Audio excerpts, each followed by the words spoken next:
Oh, hello. Welcome to the Tifo Football Podcast. My name is Joe Devine, and today I was joined by James McNicholas, A.K.A Gunnerblog, also of The Athletic, and I was joined by Stafford-Bloor. Now, the content of today's podcast is all about Arsenal Football Club. It's called What's Going On at Arsenal, and we attempt to investigate what is going on at Arsenal, including things like recent backroom reshuffle. That makes it sound political, doesn't it? But it's an election season, so, I've got the fever. What else did we talk about? We talked about the now infamous Xhaka situation, which, seems a shame for all involved. Aubameyang as the captain, is he or isn't he the right choice? We also talked about, of course, Emery. He's been there for 18 months now, or, just about. Long-term plans, what was expected of him when he came in at the beginning, whether he's delivered or not, how it's very difficult to see what the philosophy is, apart from quite a lot of sort of tinkering with various parts of the team. We also touch briefly on the owners towards the end and some of the higher end structure stuff at the club. I found it very, very interesting. I'm so sorry. I'm also a bit ill, so I'm coughing. Got a scratchy voice today. I found it really interesting. I love James. He's great fun to talk to. I hope you will enjoy listening to him.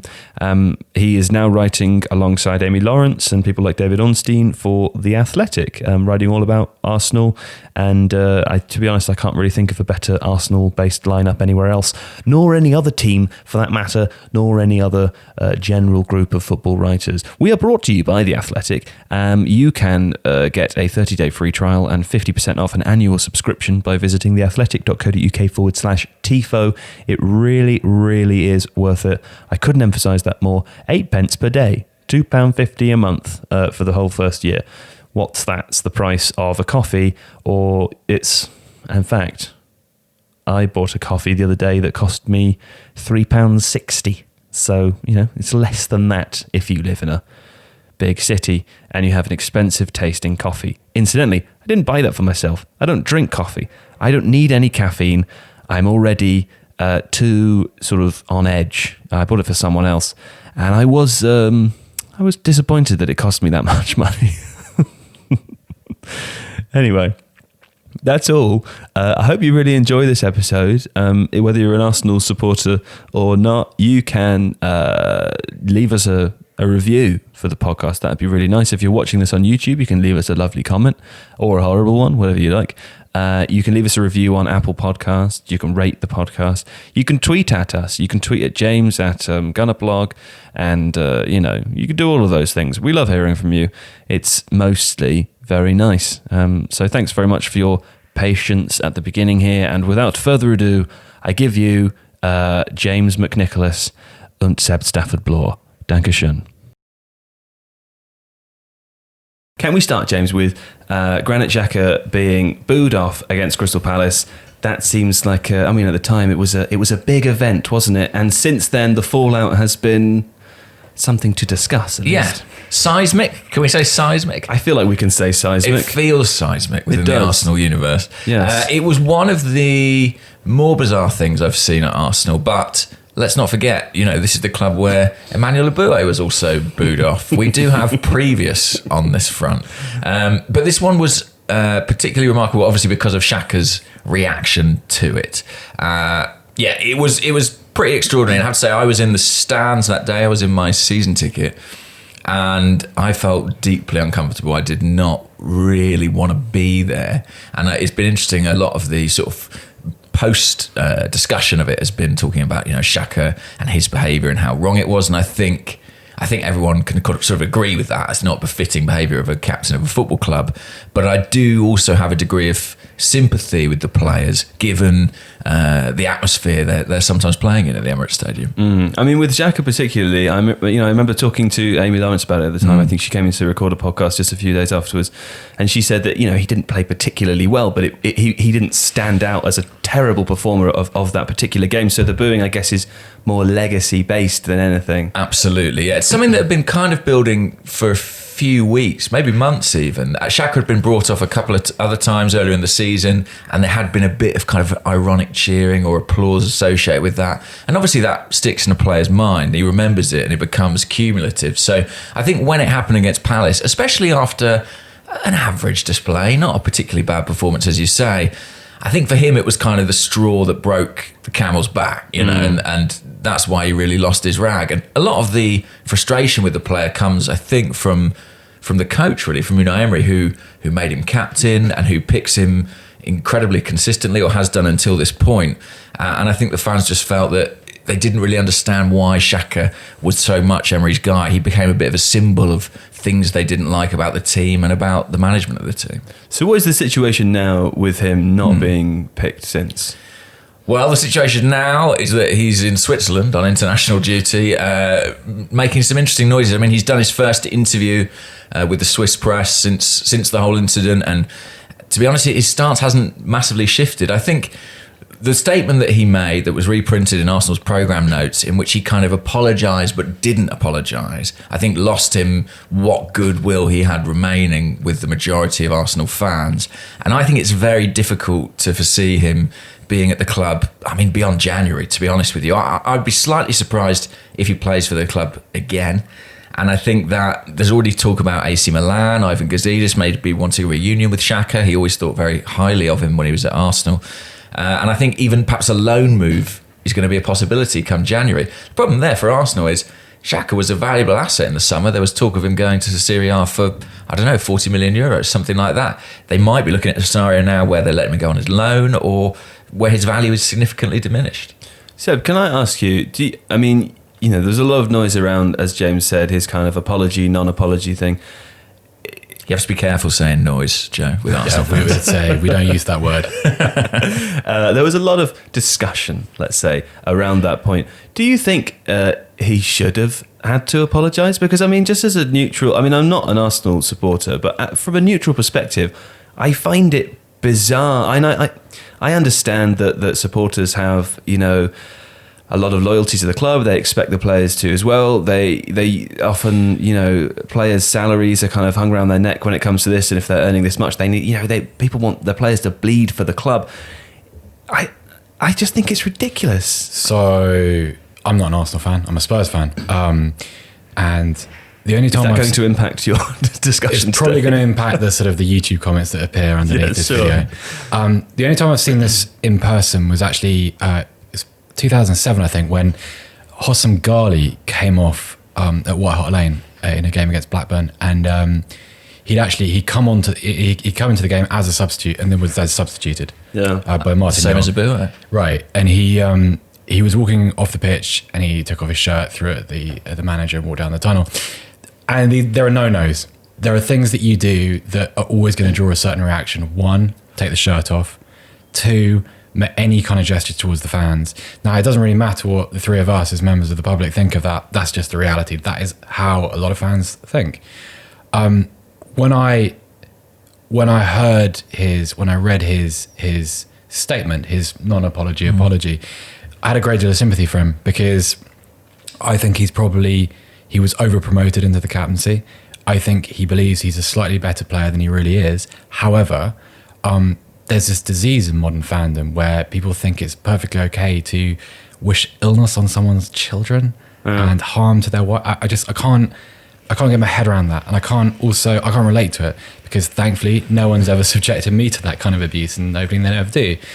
I think the modern player is expected to put up with an awful lot. Yeah. Like, anytime they post anything on Instagram, Twitter, Facebook, whatever, there's this just flow of, I mean, it's just gibberish. It's nasty bile. Yeah. And so I've got sympathy for him. It was probably humiliating for him what happened to Palace, on top of a disappointing performance, obviously a bad result for Arsenal. And there has to be a point at which people accept that these players are human, and there is a release. And no, obviously looking back, it doesn't sort of bear any scrutiny, and it's always going to be antagonistic. But I felt, I don't know what James thinks of this, I felt Arsenal could have dealt with it better. I know that's a bit of a weighted comment coming from me. I felt like they were very quick to shunt him out of view, Emery especially, the way it was announced that he was losing the captaincy felt a little bit like an appeasement of what had been some fairly nasty treatment. It doesn't really sit well with me. It's an interesting point, and it took them quite a while to do it, actually, to officially announce that he'd been removed as captain, just as it took him a really long time to appoint him in the first place. And I think that speaks to a little bit of some of the indecision that surrounds Emery and the management of the club, even the top brass. And I think it was a divisive issue within the squad. I know that, Amy wrote a piece for The Athletic where talking about how players went round to his house that night to sort of talk to him, console him. I think in the week following that, there were messages of support from people within the squad, both to Xhaka and to management figures at the club, saying, look, we stand by this guy. On the other side of the coin, there are elements of the squad who were really unhappy with what Xhaka did. There was a lot of frustration. I think players had tried to console him on the pitch in the moment and post that at training, and he was a bit affronted and sort of in a very defensive place, and so there's been a lot of division around it. I think they felt they had to remove him as captain, but they didn't do it with a great deal of authority. They didn't do it with as swiftly as I think a lot of fans would have liked, and they didn't communicate it as well as they might have done. And communication, I think, has been a bit of a problem at Arsenal recently. Did you find it weird that it came out in the way that it did? It wasn't really, I mean, correct me if I'm wrong, it never felt very official. That's the kind of situation which I would expect a club statement. Not a club statement in the kind of we're selling 40% to person X sense, but just a proper, official, dispassionate clarification of what was going on. Yeah, so I think it was on the Sunday that we played Palace and it all kind of went down. And then the Thursday night was when Xhaka put out his statement. Come the Saturday morning, we had the programme notes with the captain's notes in there, and Arsenal just reprinted what Xhaka had said on the Thursday. I know they were tight for time, but I think that was maybe slightly misguided and angered people even more. And then we didn't actually get a decision on the captaincy until kind of the middle of the following week, I think it was. So, yeah, I did find it odd, and I felt like that was something where greater communication was required. I mean, Arsenal have a head of football in Raul Sanllehi, they have a technical director in Edu, and I think these are kind of club matters that almost should go above the jurisdiction of the coach. I think that a direction and communication should have come down from the very, very top of the club, even perhaps the ownership. I know they don't want to necessarily be a mouthpiece for the club, but I just feel that, there wasn't really enough authority given in the situation, and it was sort of allowed to fester more than it should have done. Well, I want to come back to Sanllehi and Edu, and Seb and I want to ask you about the way that their relationship breaks down and whose responsibility is what. But on the point about new captaincy, it's Aubameyang. What do you think of that decision? Well, I mean, I actually was a proponent of making Aubameyang captain, but pre-Xhaka, just because there was so much dissent among the fan base about the appointment of Xhaka. I think people felt that by giving him the armband, you're effectively making him a guaranteed starter, and for lots of different reasons, people don't want that.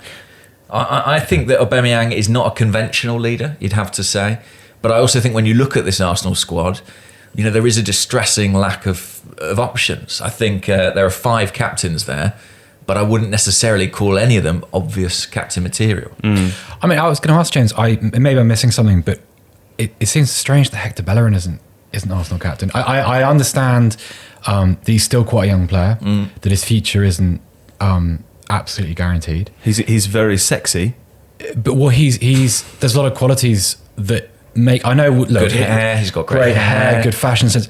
I know we exaggerate the importance of captaincy in this country, and we're a little bit antiquated in our perception of every captain's got to look like Brian Robson, essentially, Terry Butcher. But Bellerin, from the outside, it seems he is the one unifying player, maybe with Aubameyang as the exception, but someone who even non-Arsenal fans seem to have a lot of time for. People think this is an urbane, socially aware young man, and that's kind of who you'd want as your captain. I don't know, maybe... No, you're absolutely right. I mean, as footballers go, he seems like a really great guy. Yeah. And I think he is sort of emblematic of the modern Arsenal and the supposed values I suppose we would like the club to embody.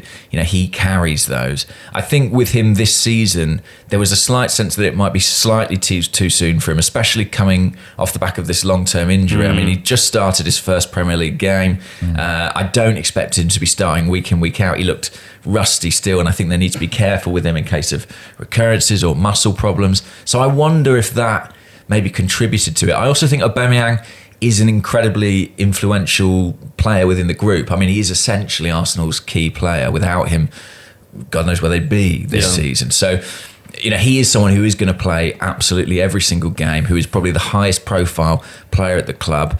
And who knows? I mean, it's something Arsenal have tried in the past, giving someone the captain's armband to try and keep them there. I mean, it hasn't worked out for them, let's be clear. You look at Cesc Fabregas, Robin Van Persie. So there's been the curse of the captain's armband at Arsenal. But maybe you don't want it to go to Aubameyang. Well, maybe not. But I think, given that contract talks are happening almost imminently, you would think they desperately need to. That maybe that was a factor in just sort of trying to make him feel part of the group. So, will you walk me through the situation with his Instagram post? Right. So on Monday, David Ornstein's athletic column made reference to sources within the club who weren't best pleased with Aubameyang's relationship with Arsenal Fan TV. Or AFTV, as it's now known. What is the relationship? I'm not entirely sure, but it seems that he sort of he exchanges social media pleasantries with, I can't remember which one of the cast it is. It's Troops. Right, Troops with him. And Troops, I think, had been in his box. That's the according to the column, and obviously given the reputation that AFTV has amongst some internet users. Club didn't really like that because it presents a certain image of the Arsenal fan. It's like in my opinion, it caricatures the Arsenal fan. It creates a sort of it legitimizes that perspective. I think it gives opposition fan bases an enormous stick with which to beat the club. Right.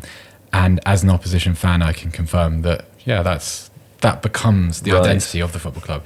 So Pierre-Emerick Aubameyang went on international duty, landed in Gabon, read possibly the article, but got wind of this sort of suggested dissatisfaction and put out an Instagram story saying, I'll speak to who I want. Not great. You kind of, maybe Arsenal could have benefited from a little bit of silence on that topic. Yeah. Just a little bit of, a different way of dealing with it. That suggests that perhaps he wasn't maybe either he wasn't aware of that before reading about it or hearing about it, or that he wasn't expecting to see that in the public. Well, the first thing to say is it's important. He was speaking in a second language, so you can't discount the possibility of something being lost in translation or of a bit of Chinese whispers. If he's been on a plane, it's possible that someone's called him and said, right, they're saying this. So I think you're supposed to call that telephone now. I think Chinese whispers is a very outdated term. So. Chinese whispers down the telephone, though. I think Arsenal. Sure. I think the point is that it's called telephone. Given that, it's not called Chinese. This is excellent podcast content. It's called telephone. Just saying it's called telephone. That's all. I've told you about leaving this outside the pod. No, go on. Your racial tirade. Carry on. So. I think Arsenal's captaincy situation should have been a platitude and cliche zone for a while, just to take the heat out of it. And as a result of this, rightly or wrongly, it's now an issue again. And all the people that said things like, he's your captain, but don't you remember what happened to Borussia Dortmund? People like that. What did happen at Borussia Dortmund? Well, the way he left the club was very acrimonious. He had a big falling out with the club's executive structure about... Right. I think he was promised a move at some point. He didn't get it. He's fond of making fairly disparaging remarks about the club's chief executive on social media still. And he was disciplined a few times for failing to turn up to training. So it's nothing remarkable, but it's sort of, it's a little bit of a red flag. And so when people like that mention these things, whether they're relevant or not, when an Instagram post like that comes out, all of a sudden you give them a little bit more credibility because you're saying, well, that's not, in a PR sensitive football environment, that's not the smartest move. It adds to the suggestion of discordance behind the scenes, doesn't it, James? Yeah, I mean, it's not becoming, as Seb says, of an Arsenal captain. I think, though, that it's the first sign of anything like that we've seen at Arsenal from Aubameyang. We have to say, and you kind of you go on what you see of someone at close hand, and I think things did go on at Dortmund in his final few weeks, and it was pretty ugly at times. But that can happen in the. It's always two-sided, that situation. Exactly. People always portray the player as the villain, but you don't know what he was promised, what he was reacting to. So it's best to to stand off that a little bit. And what I would say is Sven Mislintat, who had identified Aubameyang for Dortmund and brought him to Arsenal, he had no hesitation whatsoever about bringing Aubameyang into the group. And he had actually campaigned in the past for Aubameyang to be made captain at Dortmund in a previous era. So I do think, you talk about Aubameyang, he is a fantastic team player. For a goal scorer, he's incredibly selfless. The job he's doing for Arsenal at the moment, I mean, at Leicester, he was sort of playing as an auxiliary left back at times. He's had 3 shots in 3 games. He's got no service whatsoever, but he's still giving his all. If there's a bit of frustration from the Arsenal strikers at the moment, I can kind of understand it, given the service that they're getting. In the case of the troops and the AFTV thing, I think part of the issue is that he's been seen to be liking posts on social media that were sort of dissent against the coach, if we put it like that, which had a strong hashtag Emery out vibe to them. And that, can obviously prove controversial. It's always difficult with these things. You never know to what extent individuals are managing their social media or not. Judging by his Instagram story from Gabon, he is, if not managing it, at least, active on it. Well, he's also, I haven't, one of the things that stay with me when you cover games is which players stop in a mix zone after a bad result. And he is like, the last away game I did for Arsenal was Watford, right? Which was a terrible day for the club. And you look at the players that are going through. So you have all of the English players, without exception, walk through with faces like smacked asses, like just sulking, headphones in, not talking, not stopping, not recognising, not not giving a second's thought to the press, which is fine. Xhaka too, in a bit of a strop. Aubameyang, Socrates, Bernardo, it stopped for a long time, spoke to English and foreign press, and they're very eloquent. And he is too. He's a really intelligent guy. So it's kind of when you see something like when James talks about certain posts being liked with an Emery out undertone or overtone to them, you think you're not misunderstanding that situation because you're bright enough. Like you're not. There are football players in the Premier League who you think you just you don't know what you're doing. He's not one of those. No. So it's kind of, it doesn't look very good, regardless really what the reality actually is. All right, well, look, it seems sensible to move on to Emery now. From what I understand from David Ornstein's recent article on The Athletic, the club has given Emery their backing to continue at least until the end of the season. Is that accurate?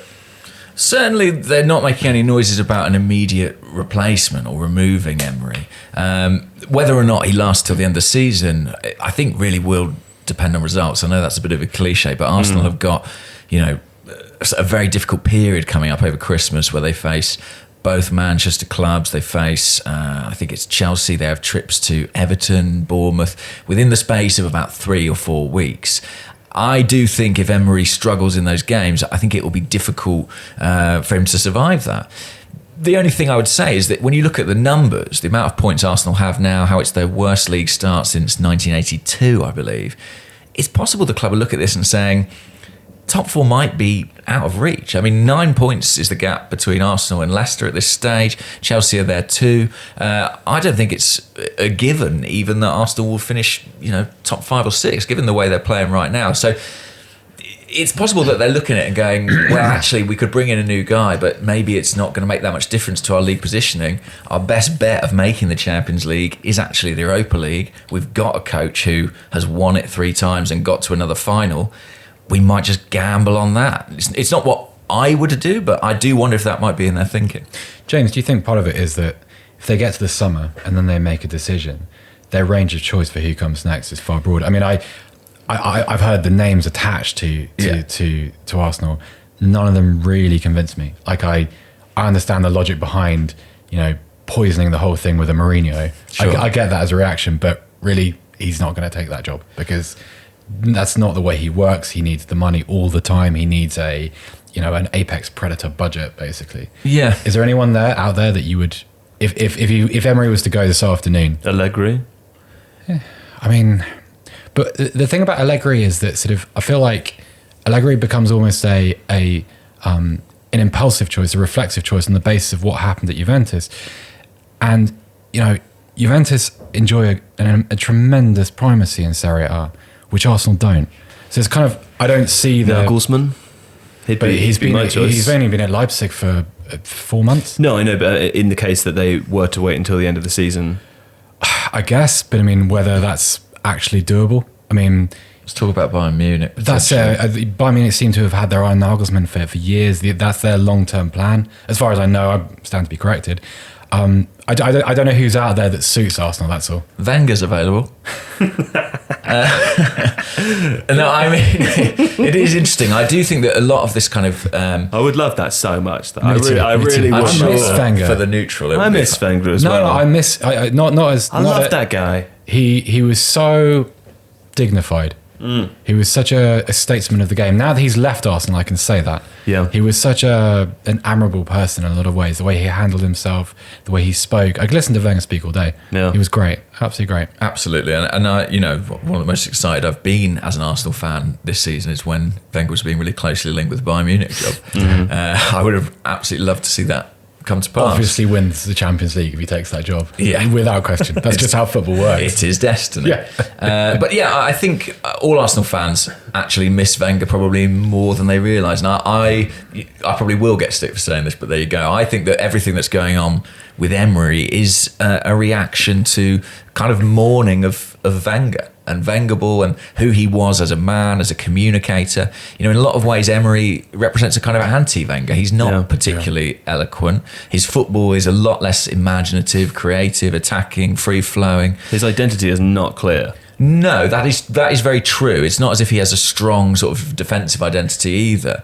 But in theory, you know, when Wenger was at the club, a lot of Arsenal fans spoke about how Arsenal didn't necessarily respect their opponent or didn't prepare for each individual game or didn't alter their tactics. I mean, Emery, he does do those things. I just think that Arsenal fans maybe...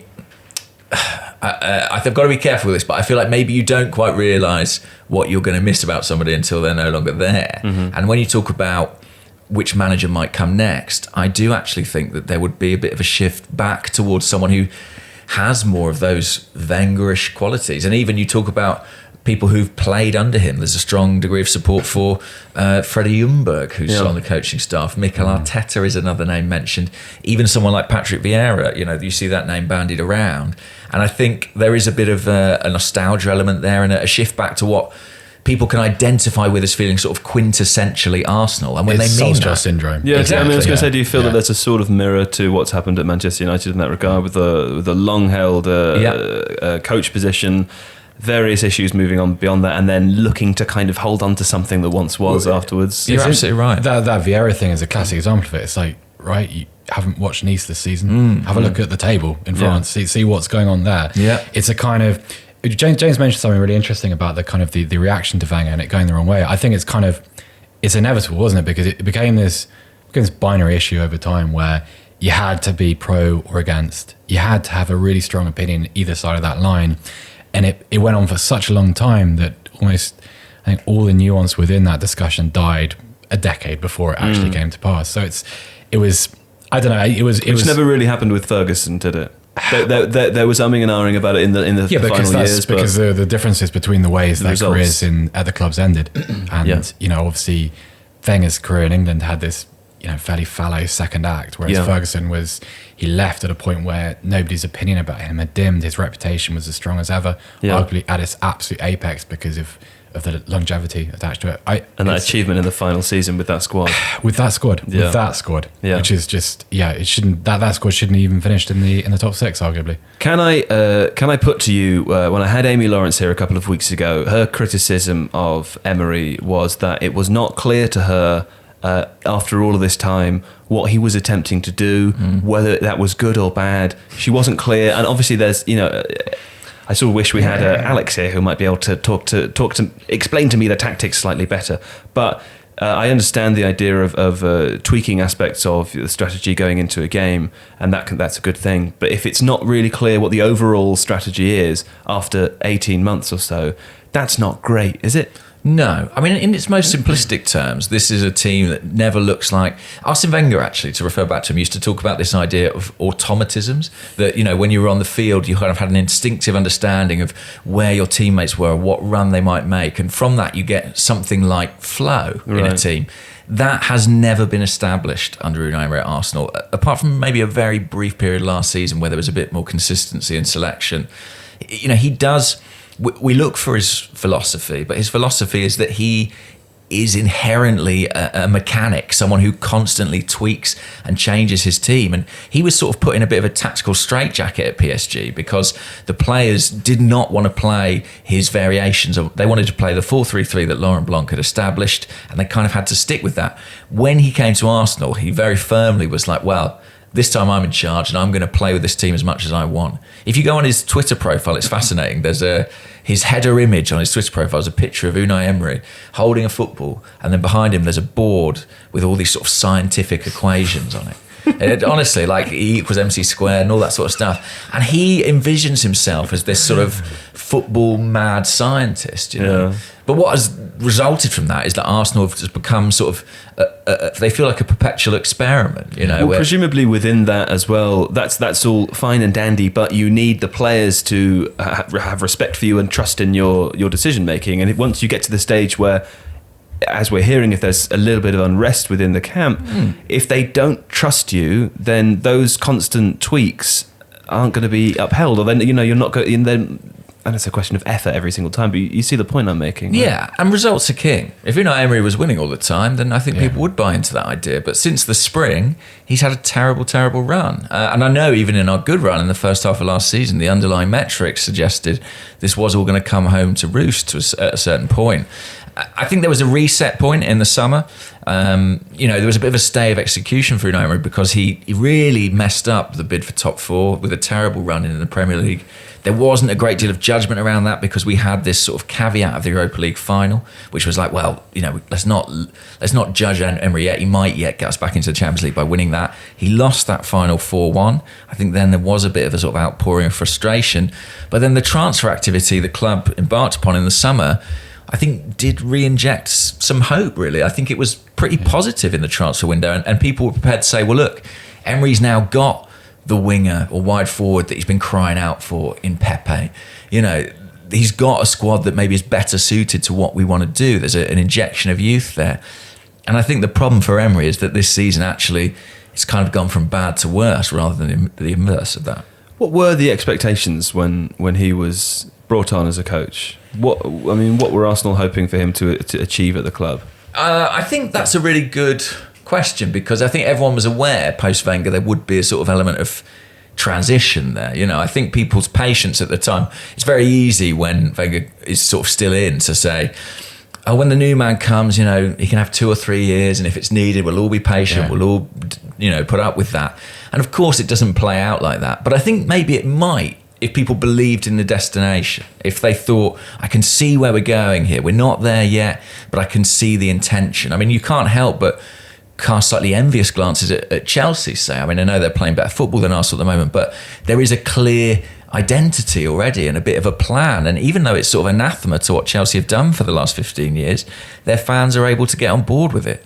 I also just think it wasn't realistic for Arsenal fans to suddenly be patient with Emery, having been so frustrated with Arsene Wenger for so long. I mean, I almost think that those Wenger out years kind of shifted the entire nature of the fan base really to one of sort of frustration and impatience and sort of distrust fundamentally of the club and the coach. And that can't just go away. You know, I think I hoped that the Wenger going and Emery coming in would sort of lance that boil and kind of change the entire atmosphere around the club. But that stuff doesn't go away, and it's telling how quickly it all resurfaces when things start to go wrong. I tell you what, we'll come back to Emery then, because on that point, I would like to ask you, Seb, to explain to me what the club's comment around noise was. It's a hospital past that, isn't it, Joe? So, and James, jump in if you need to correct me here. Please do help, James. Yeah, don't hesitate. Okay. obviously there's been mounting pressure and mounting supporter dissatisfaction with Emery. Club, I think, released, was it initially a statement? No, was it a leak? It was I suppose you'd call it a briefing, really. Right. Okay. I think David Ornstein at The Athletic ran the story the day after the Leicester game, saying, Arsenal 100% back Emery, essentially. And there was a quote and a reference to this being sort of in spite of the noise surrounding the club. And whatever their intentions were there, it was not well received by the Arsenal fans. I think this kind of feeds into what we spoke about earlier. The false perception that's been created that Arsenal's entire fan base is made up of people who are either cast members of Arsenal Fan TV or Piers Morgan. And that's it. Yeah. Or sending death threats to Granit Xhaka. Or that, which is, and you could argue maybe there are some of the same people in that, but it's that kind of personality, that hysterical, performative outrage type person. And that has become a little bit of inauthenticity as well, right? A little bit of reaction for the sake of reaction, and kind of, I guess what they were trying to target is this sense that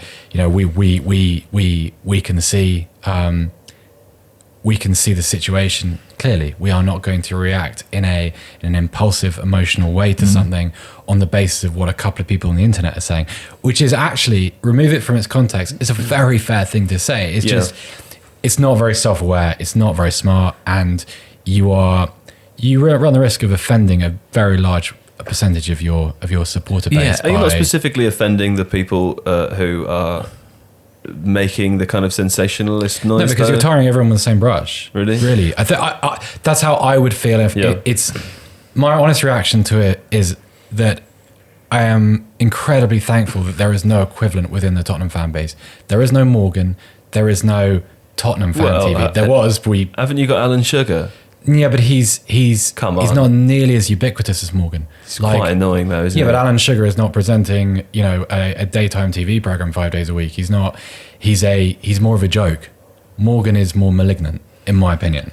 I would agree, actually. I'm no massive fan of Alan Sugar, but no, I don't think anyone is. I don't think you're going to find many Tottenham fans that sort of. Do you think there are any massive fans of Alan Sugar? I don't. I mean, the guys on The Apprentice seem to really like it. He's still working on the Amstrad computers, and I just, my point being is that if that was me in that situation, and Daniel Levy released or briefed a journalist about the noise in our fan base, that would irritate me. That would not quell my irritation with an underperforming manager. And that is what happened. I mean, I think the club are keen to stress at this point that by noise, they meant as much sort of the media and everything else that surrounds Arsenal as the fans. The fans obviously took it to mean the supporters and really took that to heart. And it did turn out to be a very inflammatory comment and a bit of a storm for Arsenal to have to deal with. But I sort of agree with Seb in that I am an Arsenal fan, but I don't want my club to react emotionally. I don't want them to be led by what the fans think they should do. I think, we touched on people like Edu, Ralsaniahi and other executives at the club. I think they know better than me how to run a football club. And, I think to a certain degree as a supporter, you're constantly putting your trust in people. You're putting your trust in the players, you're putting your trust in a manager, and you're putting your trust in executives too. So I think, I understand the emotion, and I think the supporters have a point with Emery. I mean, the numbers back it up. The facts are there. He's not doing a good job.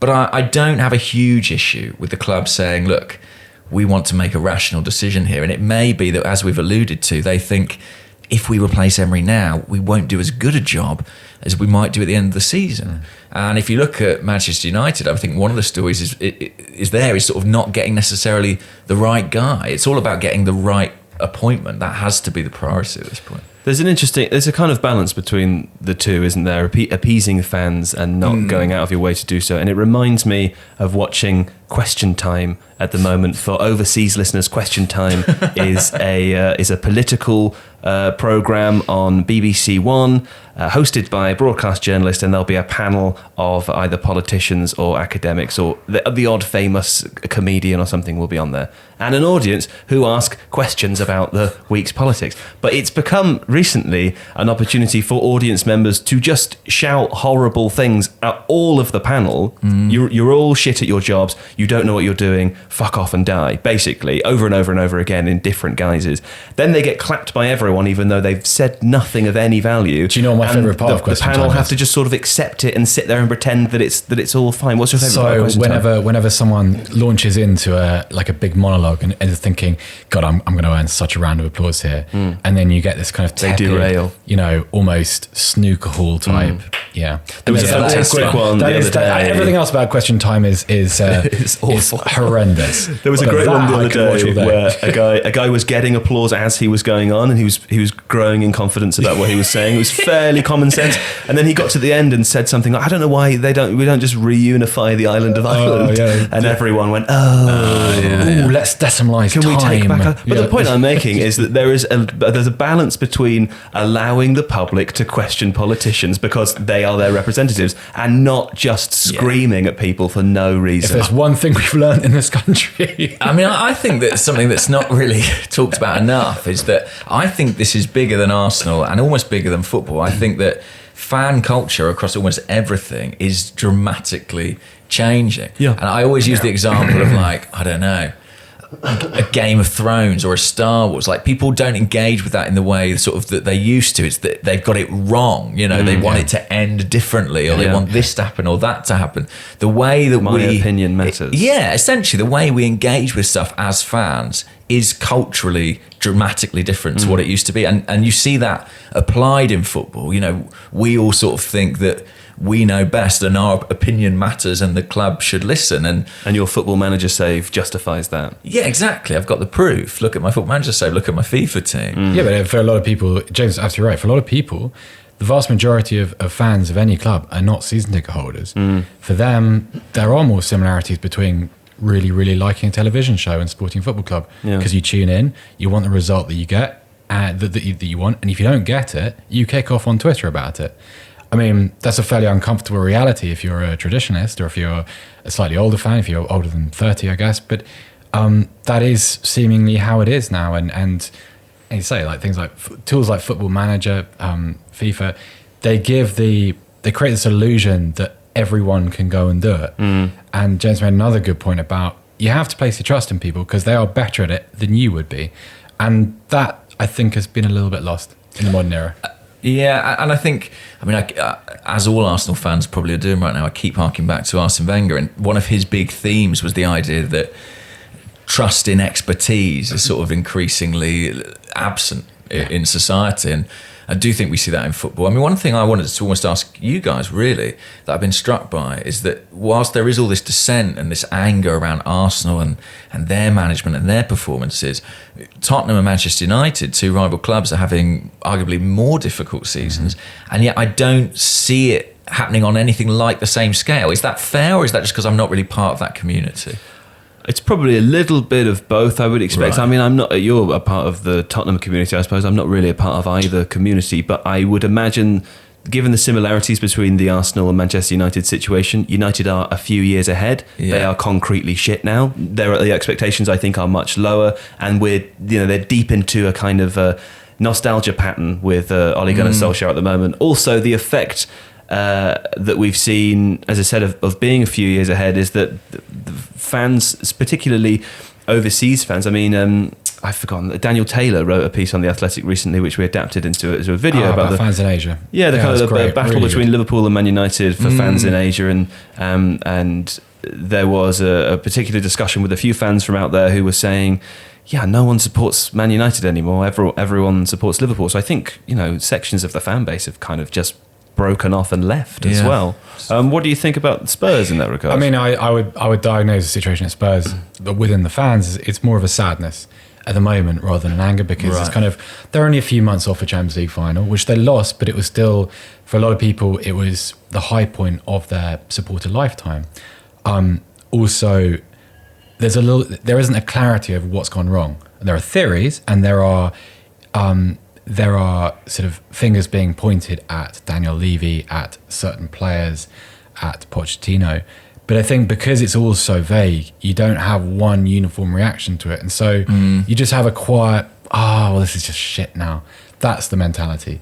And so until it becomes a visceral anger, which obviously because of the protracted end of Wenger became a very established trope at Arsenal. We don't have that yet. I mean, I agree with you. I think Spurs have been far worse this season than Arsenal. Can I interject as well and say what I think is interesting about the perception of the Arsenal supporters? Last week on the podcast, we had Michael Bailey, also from The Athletic, who writes about Norwich. And he almost grimaced when I described my perception of Norwich's fan base, which is that they're all very nice and happy and that they don't care when they go down. I think they find that kind of annoying as well. It strikes me that maybe they are quite patronising. The antithesis. I know you don't mean it to be. No, of course. I mean, but it's quite sort of... I feel that that's... It's just nice to be here. That is, it's the day tripper kind of... Yeah. Oh, well, you know what we'll do? We'll buy, little souvenirs from every town we go to because that's who we are. We're little people from provincial town X and Y. You're really knuckling it down there. You little people. And so I feel like that caricature is rolled out every 12 months for some clubs. It's just been rolled out. I went into character there, what can I say? We've been mentioning The Athletic a lot, and it's at this point I would like to say that you can get a 30-day free trial and 50% off an annual subscription, which I believe is 8p a day, which is, pretty good value, for The Athletic by visiting www.theathletic.co.uk/Tifo. And Seb, I know that you wanted to bring up one of James's articles from this week, which will be last week when you're listening, because we're recording this a week behind.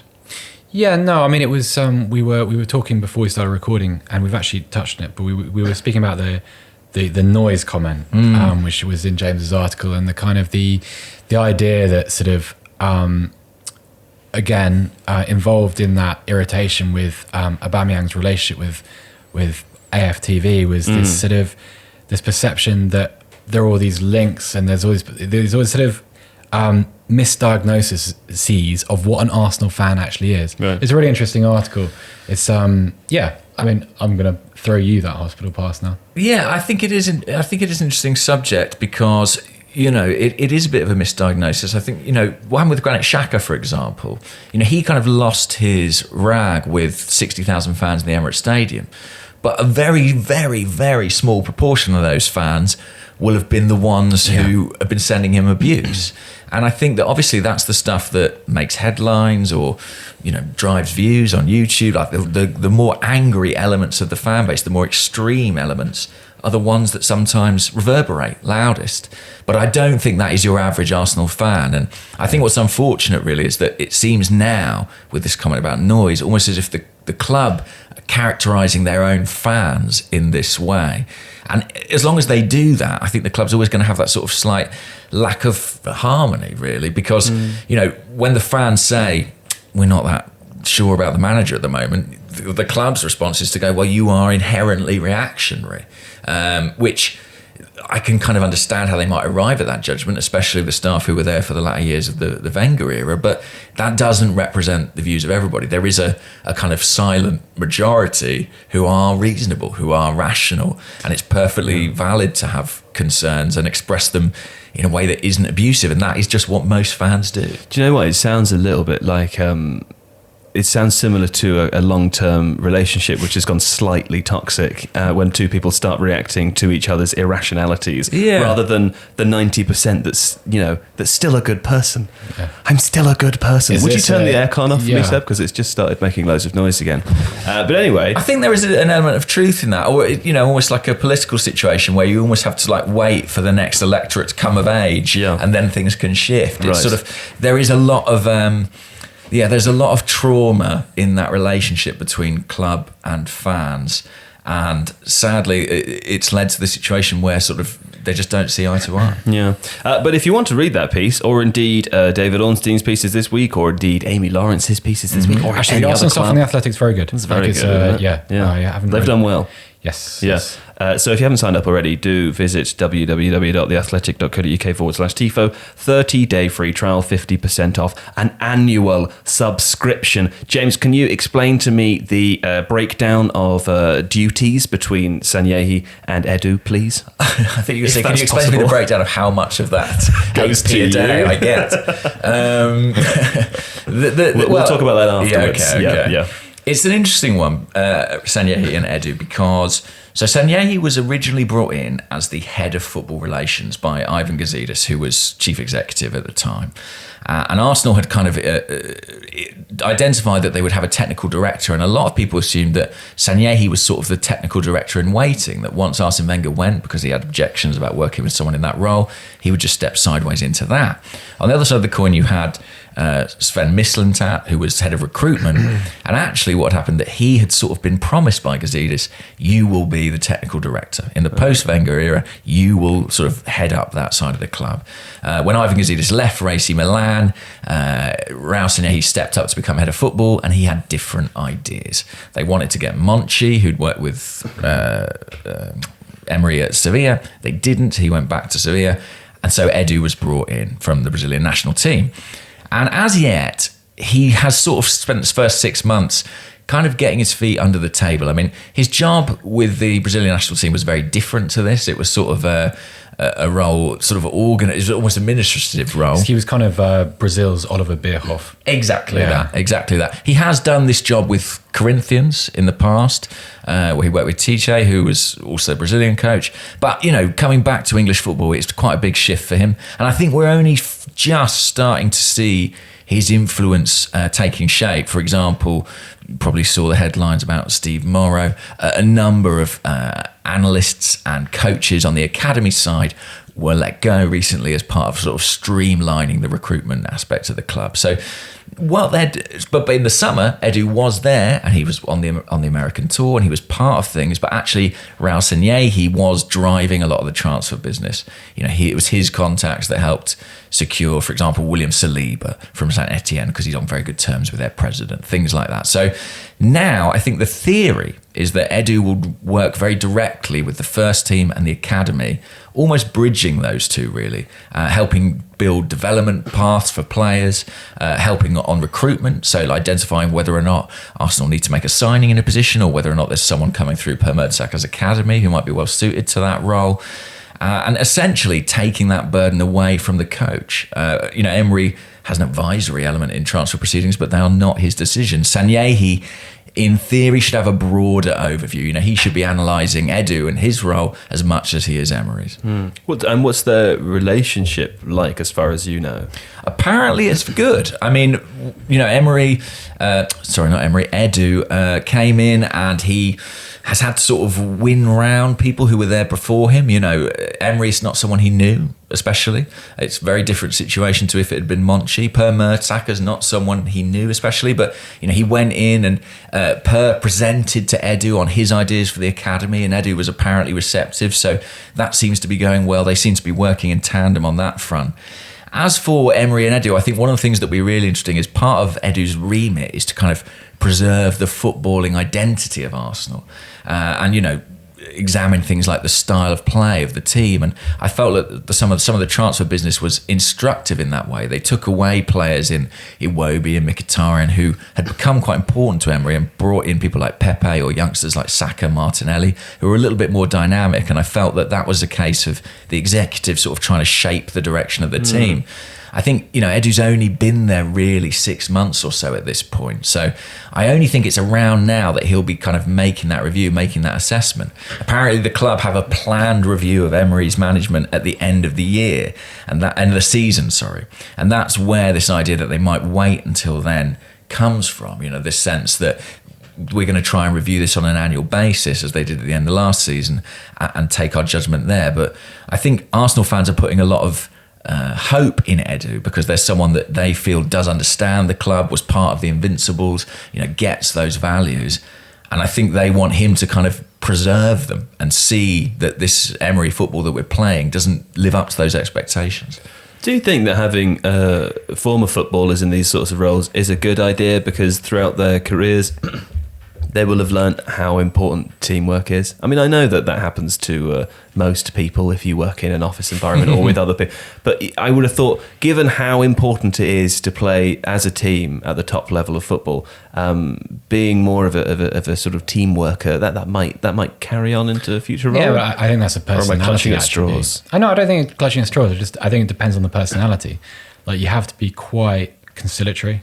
I think the most important thing in these people is that they're qualified, not where they've come from. Yeah. I think there's a sort of a bit of a misconception about what it is to be a head of football, a director of football, a technical director, and what that job description actually involves. So, like in any other situation, if you were to fill an equivalent role in a FTSE 100 company, for instance, you would have a pretty clear list of qualifications and a fairly lengthy detailing of experience at similar companies or within similar industries. And contained within that is an ability to merge departments, to settle disputes, Manage. to manage. Yeah. So I don't think it's got anything to do with football. A footballer can become that person. But what can't happen is you can't just go, right, well, you know, the Man United example, that guy played for Alex Ferguson. He should be technical director. That's nonsense. I'm afraid that needs to stop. Okay. James, can you also give me a sort of brief, if there are non-Arsenal supporting listeners still listening to this podcast right now, would you be able to give us a kind of brief breakdown of the ownership situation? And I know that's something which will be familiar to most Arsenal supporters, but we like to try and cover those things on these sorts of podcasts. So Yeah, of course. Well, essentially, Stan Kroenke and KSE, Kroenke's Sports Enterprises or Sports Entertainment, I forget exactly what it stands for, own Arsenal outright at this point. So Alisher Usmanov did have his sort of 30% stake that has been bought out, and with that there was a compulsory purchase on all minority shareholders. So for example, the Arsenal Supporters Trust, who held a very small percentage of the club but were effectively representatives of the fans in AGMs and things like that, they have now been bought out. So it's all Kroenke's. They have a portfolio of sporting interests, predominantly in American sports. he's the Tampa Bay guy, right? It's Colorado. Oh, the Colorado Denver. Rapids. Yeah, is so it? Kroenke owns the Los Angeles Rams. The LA Rams are his Okay. big project. The Glazer family of the Tampa Bay Buccaneers. Right, okay. And he was the guy responsible for moving one of the franchises to a different state, right? The Rams That's the from St. Rams. Louis to Los Angeles. Okay. With significant economic success, but I think he's got a stadium he's still paying for, which some feel might impact upon Arsenal in some way. I mean, they are a business enterprise. They do not sell. They've never sold any of their sports franchises, as they would term them.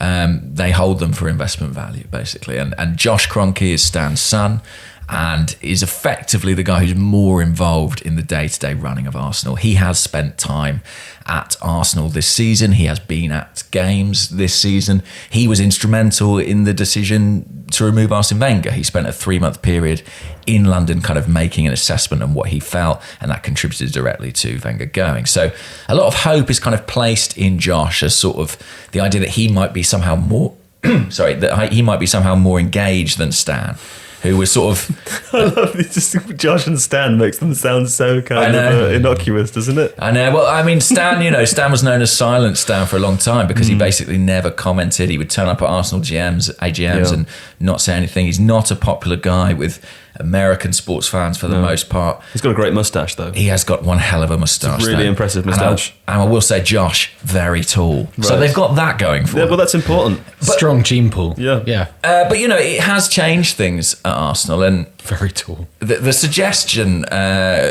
in the summer was maybe the reason that some of the spending shackles slightly came off was because at this point, because they own the club outright, it's not as if it improves investment, it's somehow improving Alisher Usmanov's share. That's something the club were quite keen to stress. I mean, when you look at what they spent and how much they actually spent this year, it's not quite as impressive as it seems. I mean, I'm not complaining as an Arsenal fan, but I think, when you look at Arsenal's situation and the frustration of the supporters, I do think a lot of that stems directly from an ownership who don't seem especially ambitious. Let's put it like that. Okay. And I suppose finally, to kind of wrap things up, you mentioned before that the strategy for Emery could potentially be along the lines of waiting till the end of the season. Maybe there's a better opportunity to replace him at that point. What are your expectations for the rest of the season for Arsenal? And indeed beyond that, if, we can take that hypothetical a little bit further. We had a little game before where we, thought of some names. None of them really seemed to fit. Do you have any ideas also? There's about 3 questions in there, sorry. Oh, names for as managers? Yeah. Well, I think in the case that you would choose for Emery to leave, obviously results dependent. Well, in the very short term, if Emery leaves before the end of the season, I really do think that the likelihood is that Freddie Ljungberg would take over as caretaker, simply because he's sort of the one member of the first team staff who wouldn't go with Emery because he was not really placed in there by Emery. Are you worried about the kind of Di Matteo Solskjaer danger of him doing incredibly well for 10 games and then being given a 5-year contract? I am. Yep, I am. Okay. Just checking. I'm also worried about, the possibility that he just might not do that well. I mean, he is inexperienced, but everyone who has worked with him, I have to say, speaks incredibly highly of him. So, I'd love to see him succeed, but who knows? Looking beyond that at the rest of the season, like I say, sort of purely statistically, top 4 feels like a slim chance at the moment. We would have to go on a run that we do not look capable of, frankly, in terms of what we'd require in the remaining fixtures. So I think actually, having sort of dismissed it in the first half of the campaign and it been viewed primarily as a distraction, the Europa League becomes absolutely essential for Arsenal because it's a terrible place to be. I know. Can you imagine putting all your eggs in the Europa basket? The Europa League. I will hate the Europa League conference even more. It's just awful. But I think that is kind of what Arsenal's season will hang on. Yeah. And I take no pride or pleasure in saying that. And it wouldn't surprise me if we reach a point, if Emery does stay in charge in the spring, where you're looking at weaker teams in the Premier League and stronger teams in the Europa. And there's a bit of a flip there because if top 4's gone by that point, that will be our chance to get back into the Champions League, which is imperative for a lot of reasons. We've been in the Europa League for 3 seasons now. If we stay in there much longer, we can't kid ourselves that we're a Champions League team in the Europa League. We will be a Europa League team, and I'm struggling to say that. It's unpleasant. I tell you what, making the prize for winning the Europa League enter into the Champions League, it really has worked quite well, hasn't it? I mean, it's really changed things over the last few years. Let's look further ahead, though. And it's total blue sky stuff now. It's not, there's no rationality in this, but the gap between where Arsenal are currently and where Manchester City and Liverpool are, or indeed whichever teams fill those slots in 3, 4, 5 years' time, how do you close that, and do you see that being a possibility in the next few years? Because presumably when you lose Wenger, who consistently enabled, apart from the last couple of years, consistently enabled Arsenal to finish in the top 4, the aim for anyone coming in to replace him is to challenge for the title. Presumably at a club of Arsenal's size, that's always the aim. So how do you realise that aim? Is it even possible? It's really difficult. I think Arsenal fans look at Liverpool as the model because, they haven't spent on, quite the same way as Manchester City. And they feel like that's something the club could emulate. But when you look at it, Klopp, how long has he been there? 4 or 5 years. And I know they were 12th when they took over, but I do think that there had been signs before that they were going to be in contention. They went close to winning the league under Rodgers, although it had sort of fallen apart. That something had been building there for some time. Yeah. So actually it's an even longer process than it looks. Can Arsenal do it? Yes, they can. What do they need to do? They need fantastic recruitment.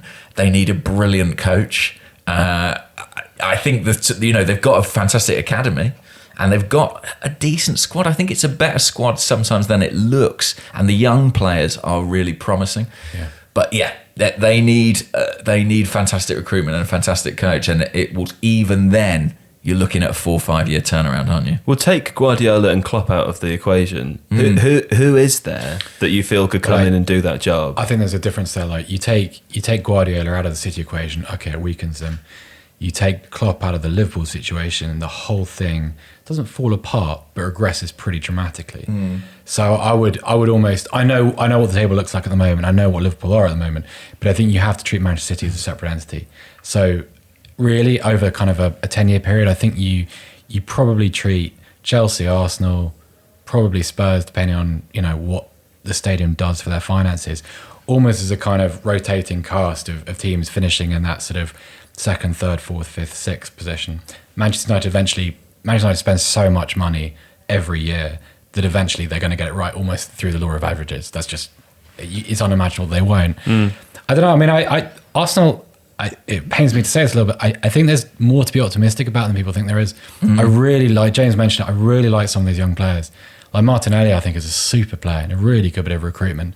Saliba, I don't know much about, but people who do know a lot about speak really, really highly of him. Joe Willock.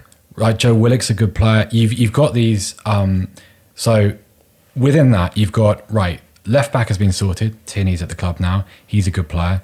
Hopefully Bellerin recovers from his injury and becomes a long-term solution at fullback because he's an excellent player. And so you've got Saliba in central defence. That's another problem shifted. And then, so I look at it from areas. There are questions that need answering. So I don't think Unai Emery is going to take Arsenal anywhere. He is a Europa League manager, managing what at the moment is turning into a Europa League club. I think James is absolutely right about that. You need someone better, just better, not different, just actually better at implementing systems. Because I think sort of you can have an ideology, but if you're unable to transplant into a club, it doesn't really matter what the ideology is or what your approach is, and that's his problem. But who's the shortlist though? Because I'm really struggling to think of coaches that not only are available, forget about their availability. I'm now struggling to think of coaches who are clearly definitely better than Unai Emery. So I think you have to be creative. I think you have to look at someone like Marco Reus, for instance. I think that would be very interesting. That's not immediately possible because he's only taken a new job this year. I don't know where the next generation of ideologues is coming from. So obviously we had this kind of sort of Mourinho, Guardiola duopoly.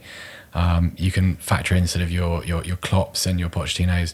Neither of those is going to go and manage Arsenal anytime soon. So you have to look at a new generation and look at things within over a 5-year time period, I think, as James said, actually. I mean, so at some point somebody has to do some really good recruitment, not just with players, but with a coach. And that's going to be the key to it. It's really tough. I mean, really hard. When I am asked for names, I mean, it's always difficult. I actually don't think that Arsenal could get him now, but one of the name that was closest to getting the job before Emery was Mikel Arteta. And I do think that his experience working with Pep and how highly Pep speaks of him is really promising. However, he'll go to City. I feel like he'll be the City manager. Yeah, as and when Guardiola leaves, which will be this year or next year. So I think Arsenal may have missed the boat there, sadly. Yeah. All right, well, that's the end. So that's it. So I guess no manager, really. Managed by Twitter poll. Yeah. That is a natural next step for Arsenal. I guess it'll be Troops. There is one of those clubs out there, isn't there? It's a YouTube football club. I think it's a real club that there's a selection-based consensus of fans. To be like, it's a thing. It's a real thing. It's the extension of those mobile games that you find, which are like, top 11, that kind of stuff. It's begging to be white labelled into like a real life football club version of that. That's a thing. Arsenal, I'm trying to remember the name of it. Yeah. They play in a Sunday league somewhere. There was a German one, right? I think because Ian McIntosh went over. There was a German one. Yes, that's also there. But there's one in the UK too. There was one. Do you remember? Was it Ebbsfleet in this country who were bought by a consortium of? I think it was Ebbsfleet, so forgive me if that's wrong. This was like about 10 years ago, and you could vote on things like signings and it was who should leave. Believe it or not, it did not work. No, okay. No, if we had that at Spurs, like Tom Carroll would still be club captain now. Sort of like, oh my God, Carl Norton. Maybe they have instituted it at Man United. That would make some sense, wouldn't it? Well, yeah. Right, okay. James, thanks so much, man. Pleasure. Really appreciate you coming in. And as I said earlier, do please check out James's writing and other writers' work at The Athletic. Seb, thanks for coming in. Thank you, Joe. And we'll be back next week with something else. Thank you. Goodbye.